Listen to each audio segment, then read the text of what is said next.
Tyra, a Tyra special investigation. Young girls being sold into prostitution every day. The secret world of sex slavery exposed. About how old were you? Maybe 10 or 12 years old. You still feel dead inside? Susan Sarandon's fight to end this nightmare. A child being sold at 5. A man is having sex with a 5, 6, 7-year-old girl. And it's happening in America, too. She was forced into prostitution when she was just 15. An all-new Tyra starts now. Imagine being raped by hundreds of men that you do not know. And if you tried to escape, you'd be killed. Well, that's what more than 1 million women and children face each year as sex slaves. In fact, the sex slave trade is the 3rd most profitable criminal industry in the world. And yet it's something so few people know about. So today we're bringing this very important issue into the public spotlight. And by the end of today, you will know what you can do to help. And in a minute, we're going to meet a remarkable young woman who has survived the awful world of sex slavery. And she's still rescuing women today. But first, I want to bring out a woman who supports these efforts, to save women in the sex trade. I'm talking about the talented, the beautiful, and absolutely passionate Susan Sarandon. Susan Sarandon is one of the most critically acclaimed actresses of our time. She's been nominated for an Academy Award for Best Actress 5 times.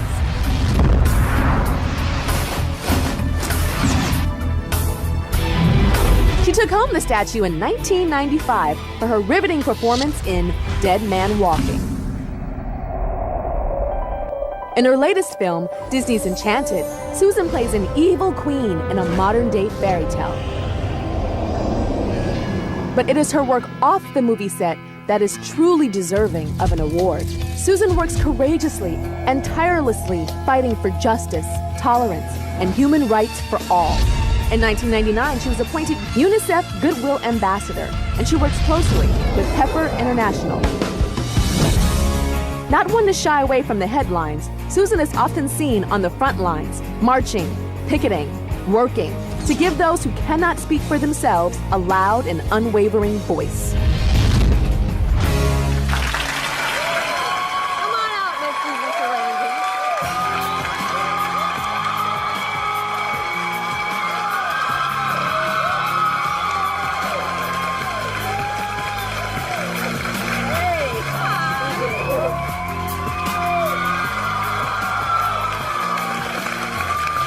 First of all, I'm so honored that you are here. I'm so glad I'm here. Can you explain to our audience what exactly that means of a girl being sold into the sex trade and what her life is, her day-to-day life? Well, you know, I mean, this exists all over. It exists in the United States. Something like 17,500 girls come here and are sold here and are trapped. Sometimes a family, a poor family, will try to, you know, survive by selling their young daughter, sometimes as young as 5.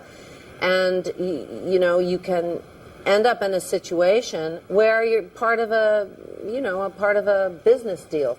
You say 5 years old, so there's parents in other countries, or maybe even this one, are selling their children at 5 years old, and a man is having sex with a 5, 6, 7-year-old girl? Yeah. Is that what you're saying? Yeah, and I'm sure there are young boys involved, not in As this well.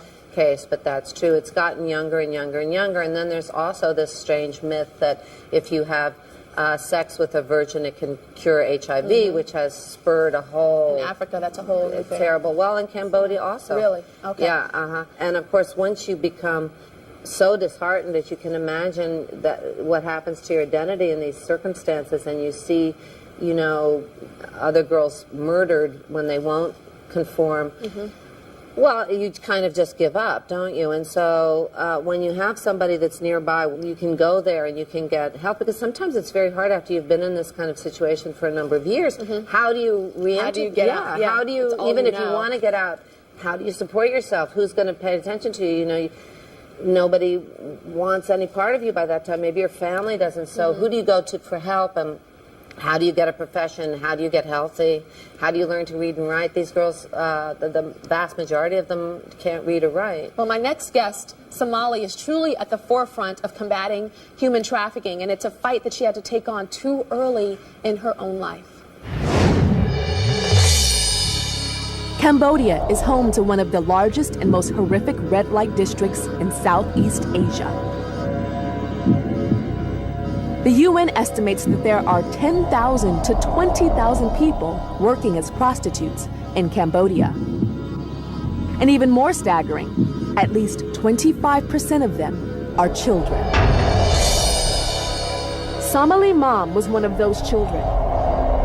She was sold to a brothel where she endured rape and torture and witnessed untold horrors.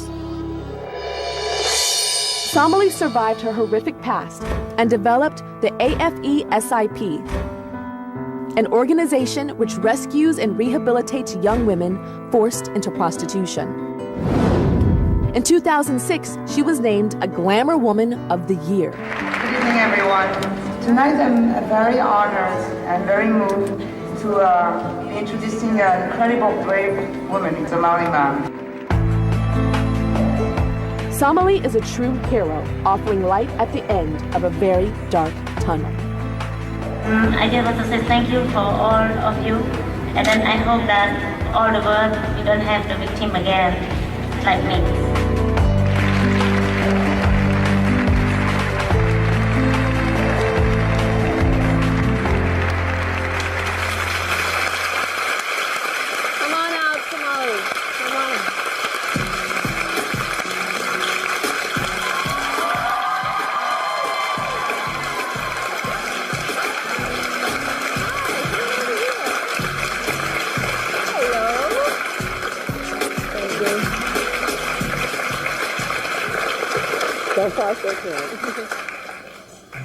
So you truly are a heroic woman. How many women have you saved? I know with the help of other people, how many women have you crusaded to save? Right now, more than 4,000 girls. And 4,000 girls. Women and girls. Wow. We'll have more of Susan and Somali when we come back. We'll be right back.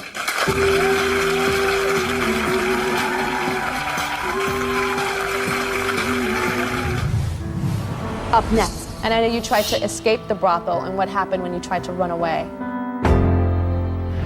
And later, What is your youngest and oldest resident here? For the sex slavery, Yes. 5. Who likes free stuff? I know I do, and the holidays are coming, and we're giving away tons of the hottest gifts of the season. Free stuff, so if you want the it purse or the must-have makeup, go to my website, tyrashow.com, to watch and win.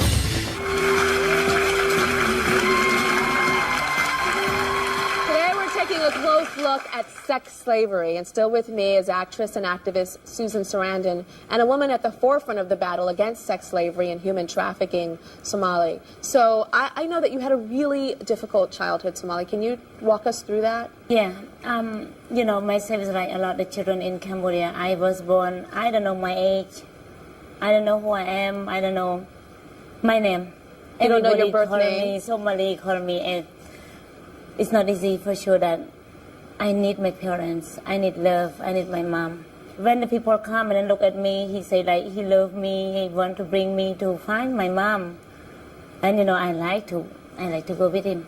You wanted to find your mother. He used that. He used Yes. something that he knew that you were vulnerable about. Yes. He told you that you could find Yeah, your mother, so- so he took you. Yeah, so I just go with He him. lied and said he was your grandfather, He's right? like, you know, he told me in the road that I don't have house and then nothing to stay, so he just come and then, you know, I need love, so I just, okay, I go with you because I want to find my mom, because I'm Yes. cold, because I want to, I don't know, I want to be in the hand of my mom.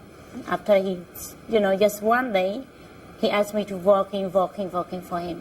Working with Working sex. like, first of all, it's like slave, you know, First I start slave. 3 o'clock in the morning, take the water, like, all like slave, and he just raped me. This man raped you? Yes, raping is like, About how old were you, do you think? I was around maybe 10 or 12 years old, but I don't know, you know, how it's, because he just like, he threatened me, he make the knife in my head and then rape, and then I feel like, It was really bad. Yeah. Really, really bad. Okay. And then so after that, he sold you to a brothel, right? yeah, Yeah. About how old do you think you were when he sold you to the brothel? 13 or 14. 13 or 14 years old. But the heart is not, you know, first of rape, I'm dead already, my life is finished. The first time he raped you, you felt dead inside, and Yeah. you felt like your life was over. So when you were in the brothel, did you feel like your body was just not yours and it was It's not gone? me. It's not me. I'm dead. Yes. You know, I'm dead. So they can do everything what they want. It was a way of survival. Okay. And I know you tried to escape the brothel, and what happened when you tried to run away? I tried many times to run away. They captured you? Then they captured me, and then they hit me. You know, they put me in the cage. They make a snack, and then They put snakes in the cage? yes, and then they try to, you know, like electricity shock. I don't know how to talk, but it's horrible. Okay, we know that it was awful. And I'm glad that you were able to share it for the audience to understand. Let's talk about you getting out of there. Let's Yes. talk about how you got out. How I get out? I'm lucky. I was like 4 years, 5 years in the brothel, and then for the Cambodian people, I'm not beautiful for them. So they just let me out. So after you reach a certain age, like you reach 19, 20 years old, they say that you're too old. Yes. And that the men don't want somebody that's too old. Yeah. So they obviously want children. The men in our country, what they like is young They girl, want 14, 10 years old right now, 5 years old, like Suzanne said. So I just want to let the people know that the victim is still victim all the life. It's not easy to keep it out. Now, you know, for me, I'm dead. But right now, I just want to survive because I want to help the girl and the women. You still who feel are- dead inside? Yeah. Yeah. But there's I feel- something in you that's fighting. So what's fighting? There's something that's still very alive. What she understands is that you need to replace something in these people. You know, you need to take these women and give them self-esteem and give them a way of dealing with their pain and give them a profession and give them education and give them love and take care of their babies and all of these things. So it's not just a kind of abstract, let's get the girls out of the house and then you don't There's know what something happens real to that's them. happening. She's very smart about Yes. making a system that exists, but she needs the funds to be able to execute How do you that get them system. out? How I get them out? We work with the police, you know, to get information, provide them the HIV/AIDS, because a lot of the girls that they have been right now in the brothel, they cannot escape from the brothel. They can't escape. Do the police come in with like guns and they rush in? Is it like a raid? Well, the to get them police out? are kind of depends on which police, there's some corrupt really, police, because too. some of them are. It's a very corrupt system. Yeah. The government is very corrupt, but they have a place that's very accessible. So if the girls want to wander in to begin with, even if they're not ready to leave, they can still get sex education, they can get help, and then eventually if they feel confident enough, they can leave, and they can then tell you when there's a small child, and then they can go in and get a small child that maybe doesn't have a 5-year-old, 6-year-old, 7-year-old who doesn't have the means, right, to get out. So they help these girls that are still functioning, and because if this is the life you know, then it's not that easy to give it up all the time, right, especially Yes. when you're having all This these... is all that you know. Yeah. All that you know. And is the rescuing that you do dangerous? Is it dangerous for you? Is your life in jeopardy? Are there people that do not like you for what you're doing in For Cambodia? sure. You know, they have burned my house and then they threatened my life. They burned your house down? Yes. And I was threatened every time. You know, my work is so dangerous, but I cannot see the young girl in the brothel. I cannot see them. Yeah. You say that you're dead inside. You are so alive. You are so burning bright. Yeah, I know there's something inside of you that died, but it did not take everything. Yeah. And this happened to you for a reason, so that you can save all of these young girls. And you're doing Yes. such an amazing job. Yeah. You're absolutely amazing. When we come back, we are going to actually go inside of the brothels. There are 2 men that have gone inside, and they had cameras that captured it, so we can see what exactly goes on there and meet these 2 amazing guys that also are on a mission like Susan and Somali. We'll be right back.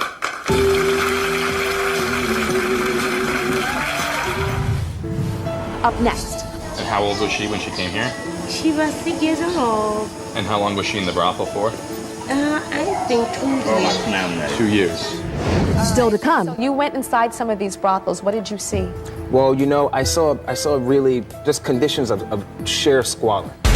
Monday on Tyra. The sexiest stars are talking love, relationships, and sex. Eve. I hear that you're into dating guys of other races. I don't discriminate. Bow Wow. I want you to sit on my lap. He's not a little bow anymore. Tyra puts your favorite stars to the test. Have you ever faked it? Sometimes want it to just be over. Monday on Tyra. Today we're investigating the sex slave industry, which is a crime that too often goes ignored. Still with me and helping us all to understand the depths of human trafficking is actress Susan Sarandon and former sex slave Somali Mom. And now joining us are the founders of the Somali Mom Foundation, Nicholas Lump and Jared Greenberg. Hello. I have to admit, I find it rare, interesting, that two guys are on the forefront of this. What inspired you to get involved with this? When we first learned that it's a global phenomenon, young girls being sold into prostitution every day all around the world, just became beyond outrage, saying, one day when I'm older, I'm going to do something about it. One day when I'm rich, I'm going to do something about it. Then Nick and I realized one day ain't going to happen.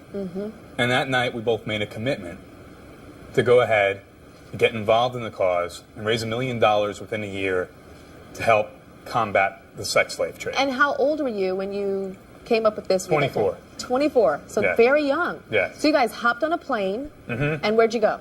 So to Cambodia. You went to Cambodia. Yes, a week after we made that commitment, learned about Somali and jumped on a plane and wanted to see it firsthand. You wanted to right see away. those brothels. Exactly. And what did you see? How did you get into the brothels? Did you pose as Johns, I guess? No, we actually, Somali took us all over the country. She took Okay. us to all 3 of her shelters.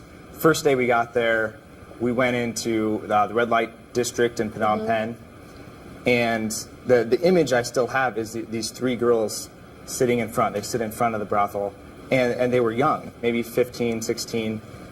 And we went down to talk to them, and we asked them, you know, all these questions. What do you think of your life? What do you want to be when you grow up? They couldn't answer any of these. And we said, well, can we see your room? And they took us back into this dirty, disgusting, broken down hut. And this one girl lived in this closet. And she had a bed with a few sheets on it, and there was no mattress or anything. It was just hard wood. And we were taking pictures, and she sat there with her, she had a teddy bear, and she just sat in the corner with her teddy bear, and it dawned on me that this is their real life. This isn't A little girl with a teddy bear, and she's a sex slave. And I know that some of the kids gave you something. What did they give you? They made you something. The girls in the shelters made us these bracelets, and they're for sale on our website, somali.org. and Shri Po, who you're going to see later, actually participated in making I heard you this. never take it off. I never take it off. All right. Not Well, since I came back. Jared and Nick brought us some first-hand stories from their trip to Cambodia. Check this out.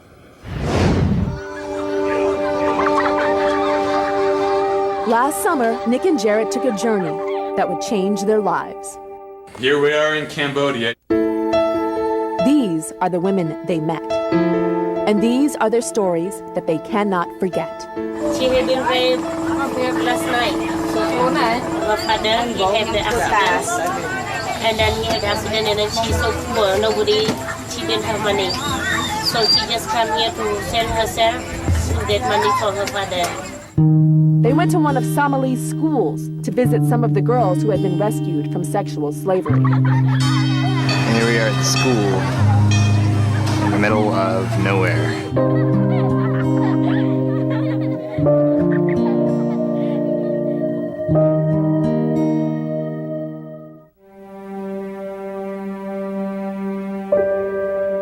She has been raped by a family member. Who kept her in the cage? The father, yes, and the family. And how old is she? So here you man, she said it around 14. Around 14? Yeah. That she had been raped by her brother-in-law. Yeah. And then when her sister knew that she had been raped, she said that it's her fault, you know. She hit her a lot, and then after she just sent her, make her in the cage. So she went to the brothel to make money because her family was very poor. And how old was she? She was 16 years old. And they just take out of her hair, you know. She didn't have hair when she arrived. rip her hair out when she ran. In the brothel, they pulled Yeah, her in the hair out. brothel. So they would torture her? And how old was she when she came here? She was 6 years old. And how long was she in the brothel for? I think 2 years. 2 years. What is your youngest and oldest resident here?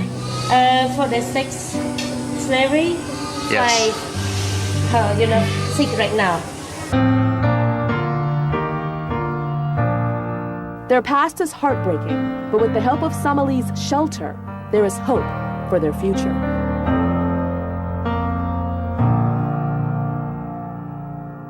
Joining me now is Shripo, and she is not fluent in English, so we have her translator here too. So, Shripo, I want to ask you what life was like for you before Somali saved you from the brothel. ជីវិតយើងមិនដែរមុននឹងសូម៉ាលីគេរំដោះយើងមក ជីវិតខ្ញុំនៅពេលដែលមុនម៉ាក់មលីខ្ញុំដោះខ្ញុំមកខ្ញុំវេទនា But my life before Somali rescued me very bad and suffering. I went through a lot of pain. What age did she go to the brothel, and what age did the men start having sex with her and raping her? អាយុប្រហែលដែលគេចាប់ផ្ទះទៅលក់ គេចាច់ខ្ញុំទៅលក់នៅអាយុ7ឆ្នាំហើយខ្ញុំចេញពីផ្ទះបននោះអាយុ10ឆ្នាំ They sold me at the age of 7 and I get out of the brothel at the age of 10. What makes her a leader now? Because I know that she's a leader and she helps young girls. And what makes her smile today?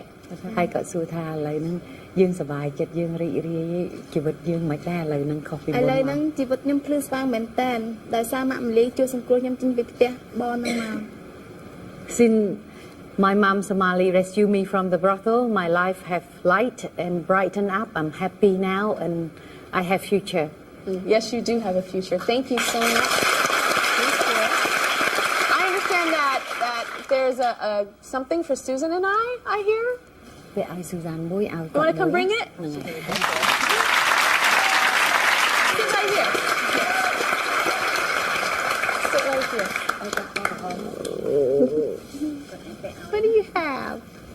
Oh, this is for me?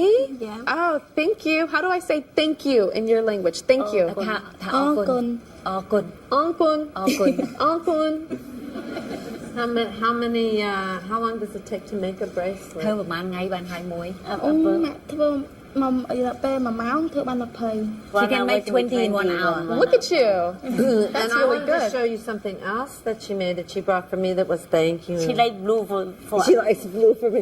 She likes blue for you? Actually, the girls are learning how to work to make silk things, and she You made made this. this? Yeah. This is beautiful. She made it by herself. That is amazing. That is so beautiful.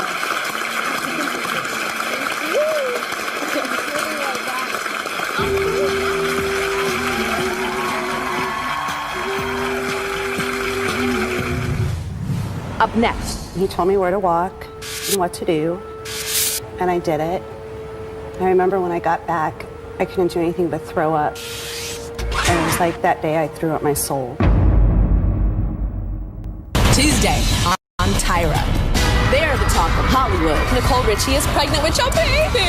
Good Charlotte, Joel Madden talks about life with Nicole. Are you going to get married? And the Kim Kardashian exclusive no one else could get. This is the first time you're going to talk about this, and the last time. Yes. The infamous sex tape. What does that feel like, that people can click on the internet and see you having sex with Ray J? Pretty humiliating. Do you know who leaked this sex tape?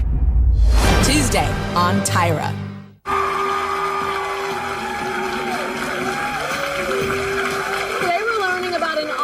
Forgotten issue, sex slavery. And my next guest was a sex slave here in the United States, and she was forced into prostitution when she was just 15 years old. This looks like a perfect childhood. But not to Wendy. Wendy was sexually abused by a family member. At 15, she ran away from home. On the streets, she met Greg. Wendy thought Greg would change her life. He did, but not for the better. They needed money, and Greg had an idea. Wendy should have sex with other men for money. Wendy wanted Greg to love her, so she did it. Wendy's life as she knew it was over. Wendy was now a prostitute. When I finished, I violently threw up. it felt like my soul. I no longer feel like a human. Now I feel like a prostitute. I wanted to die. For over a decade, Wendy was beaten and abused by the man she loved. Trapped in a world of control and terror, Wendy remained a prisoner as a sex slave. There was no escape for Wendy. Also joining us is Wendy's daughter, Latasha, who we're going to talk to in a moment. But you say that the first time you had to turn that trick, when you were pretty much forced to turn that trick, you felt like you died inside. That's what we just heard you say, that you felt like your soul was gone. Take us back to that day. Basically, I'd already had Latasha, and she was only about a month old. And he'd already pimped other girls before this, but not me. And he told me that we didn't have any diapers or formula for Latasha. And he says, well, if you love her and if you love me, this is what you're going to do. And he told me where to walk and what to do, and I did it. I remember when I got back, I couldn't do anything but throw up. And it was like that day I threw up my soul. And for how long did you prostitute for him? For a total of till I was 29. Tell me about what would happen if a girl left. If one of the prostitutes in that ring left, what would happen if she tried to escape? Well, either he would go and track her down and bring her back, or a lot of times he would pit us against each other. And so like one time I left, and he blamed one of the other girls specifically, and so he beat her every single day. And I remember after 6 months, I was away from him for about 6 months, and I ran into the girl, and she begged me to come back. She was like, Wendy, please come back, I promise he loves you, he'll never hurt you again. And I asked her, what's going on? This isn't like you. And she said, Wendy, he beats me every single day for you leaving, and until I get you back, you know, he's going to continue. And then she tells me, and like a month before that, he had beat her so bad that he broke her spleen. She was in the hospital for like 2 weeks, and she almost died. So that was like mind craziness, what he was doing. Oh, most of the beatings he gave us that's extreme, insane. Insane control. Tell me about the day that he was arrested. I remember I was sitting there making macaroni and cheese at the stove, and I remember seeing a bunch of police officers coming to the house. And actually, one of them motioned for me to open the door, and almost in shock, you know, I know to run from the police, you know, but this time I went and I opened the door for them.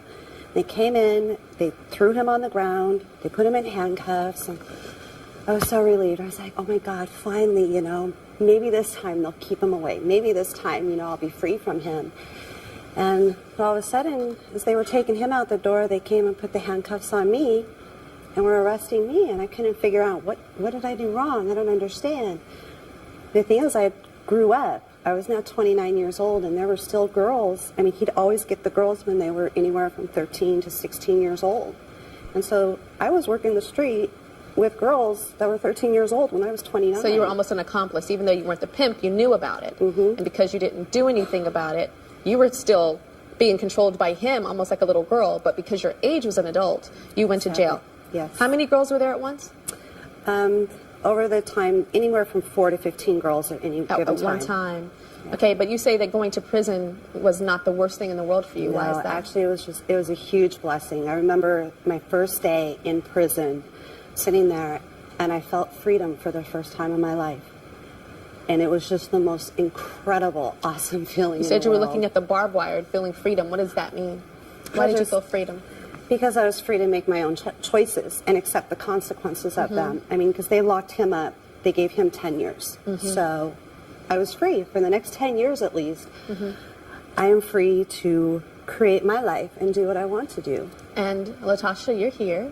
You're Wendy's daughter. Yeah. And who is your father?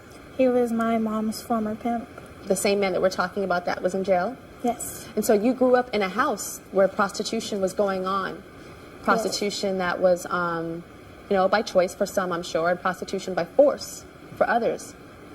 How old were you when you finally realized what was going on in that house that you lived in? There wasn't an age, like, ever since I was a baby, that's just the lifestyle that I lived. So you knew what it was? I didn't know it as, you know, my dad being a pimp, and I just knew that my dad had a whole bunch of women, and they would go out and have sex with men for money, and they would come home and give my dad the money. That was just what it was. It's it was what his I job. saw. It's, yeah. Did you ever see him hurting women? Yeah, I saw him beat the women all the time to where they would go unconscious. I seen one get beaten to a seizure before. He would do it right in front of me and my brother's faces. So. And you couldn't invite friends over? Right? No, because it was hard to make friends because we had to move around a lot, and so we were always changing schools. But whenever we did make friends, we couldn't bring them over. There was always so many girls like sleeping on the floor in the daytime because they would be up all night, and my dad beating them and stuff. So we really couldn't have friends at the house. I'm very curious to know how this has affected you as a young woman. You're 25 years old. We have to take a break. We'll have more when we come back.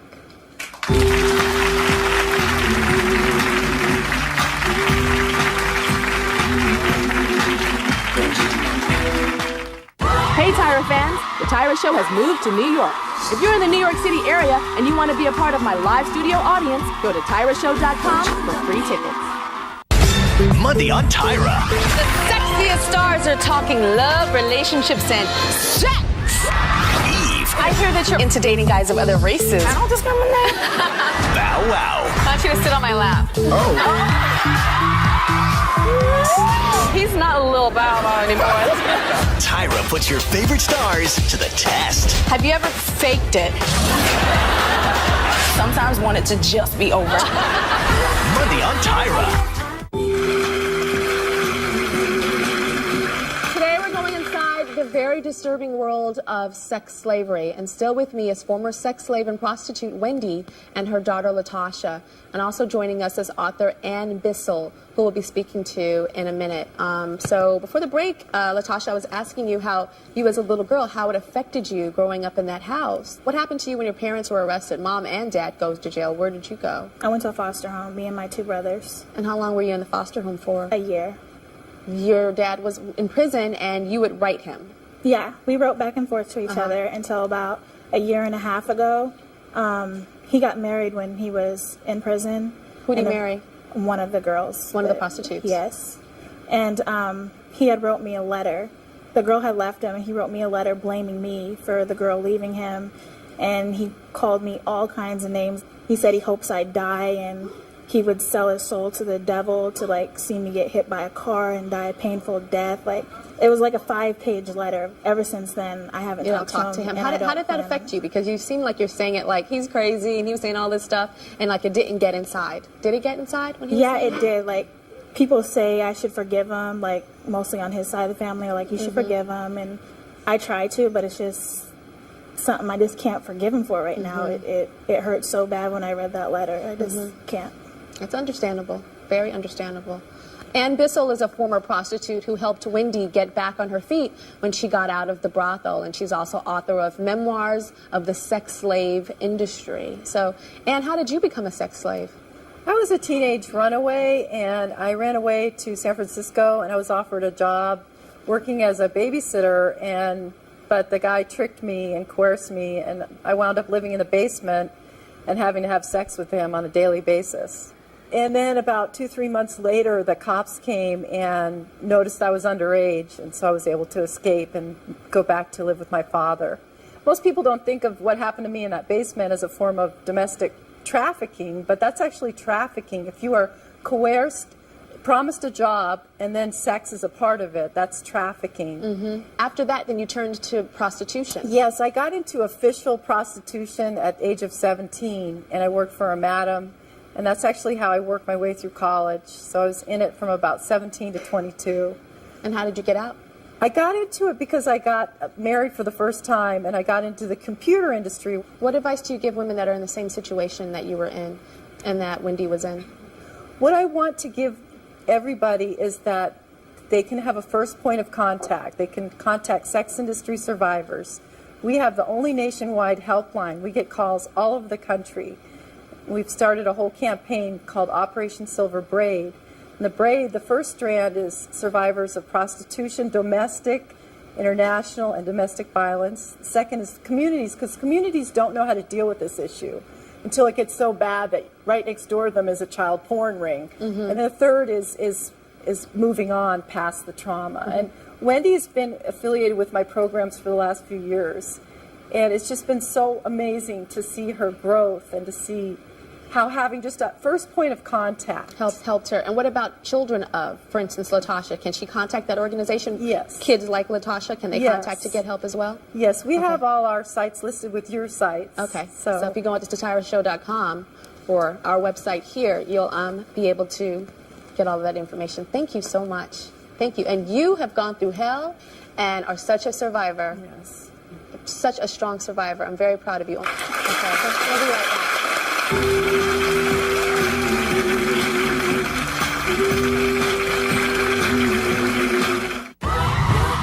If you'd like to be a guest on The Tyra Show or want to receive personal emails from me that I do write myself, go to our website, tyrashow.com.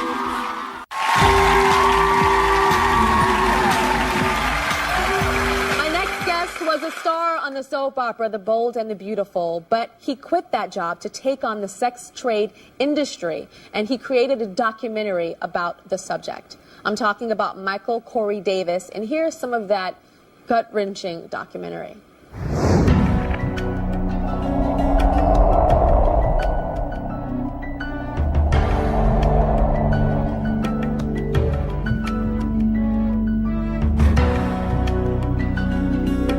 I think a lot of people assume that human trafficking only happens in other countries, that this couldn't possibly happen here in the United States.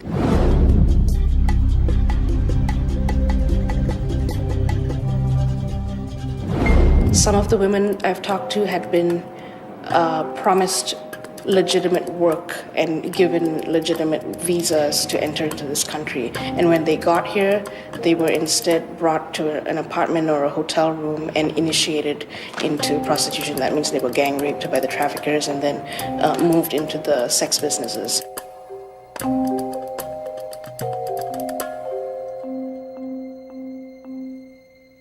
Men would come to the house and pay her and stuff like that. Or we would go, like she would put us in the car, or we would just go driving around. She used to make like business cards and just give it away to people working in construction, like our people, Mexicans, and say, hey, call, and this is what we do.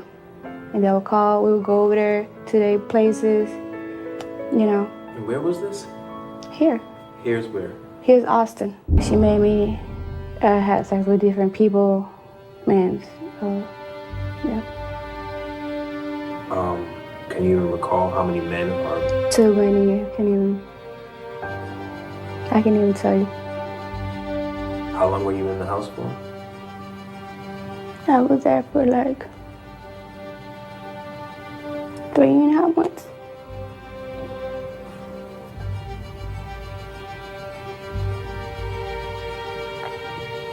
I'm sorry.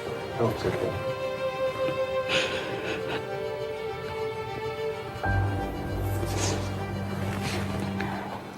Michael Corey Davis, come on out.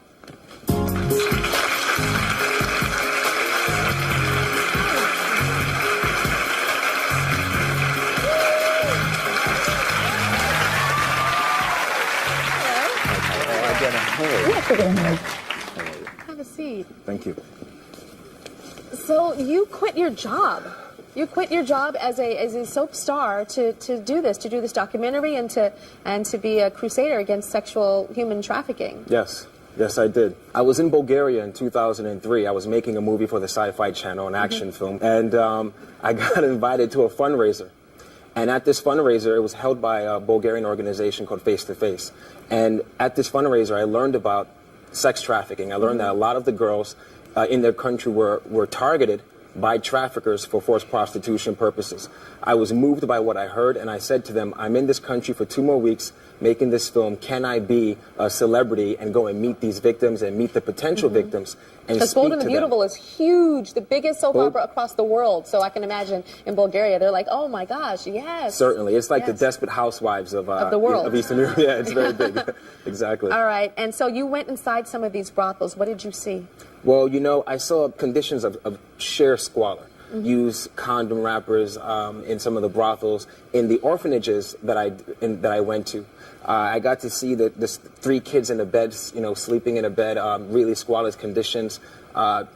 urine and just feces. Yeah, you know, really just horrible living conditions, and it made sense as to why the traffickers go to these kinds of impoverished communities. Because the people are hungry. Because the people are hungry, and they feed them with whatever types of manipulative stories and scenarios that they can to encourage them to take a job, supposedly to be a waitress or a model or whatever it is in another country. And this is huge in the United States too, not just overseas, as we saw with our last guests. So this is a crusade that you've taken on for trafficking inside the United States as well, right? Exactly. I made a film called Svetlana's Journey about a 13-year-old Bulgarian girl forced to prostitute. And that film was widely successful. When I returned to the United States, I was using that film to screen for the FBI and different law enforcement agencies. And then I found out that this was in fact happening here. And I figured the most important thing then is to educate Americans about it, because I had no idea, and I knew that Americans really didn't completely comprehend what was happening what that means. here. Yes. And the numbers when I first came here were 14,500 to 17,500 victims of trafficking in the United States. That number has shot up to 50,000, and people expect it to be way more than that, but it's hard to identify these victims because they're hidden, you know, and you have to be trained in a sense to see it. Well, you're bringing it to light, so thank you so much. And I find it absolutely amazing that you gave up your acting career to do this. I mean, there's something in your spirit that is like Gandhi-esque. And I mean that. I really do mean that. We'll be right back.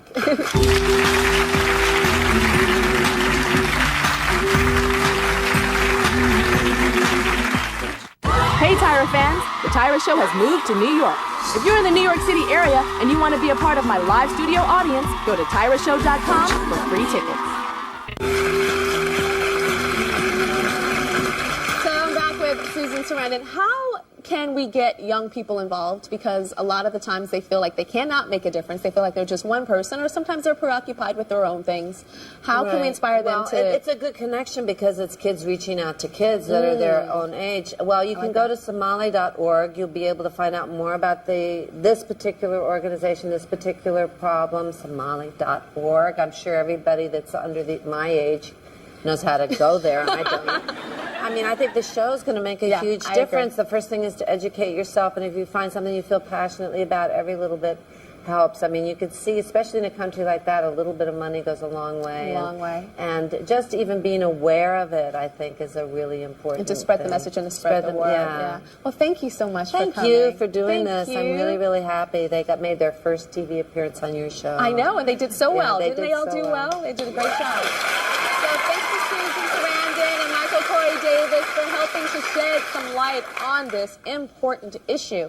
And if you want more information about Somali Mom Foundation or the Voices Justice Network, just log on to our website, all right? And we'll see you later.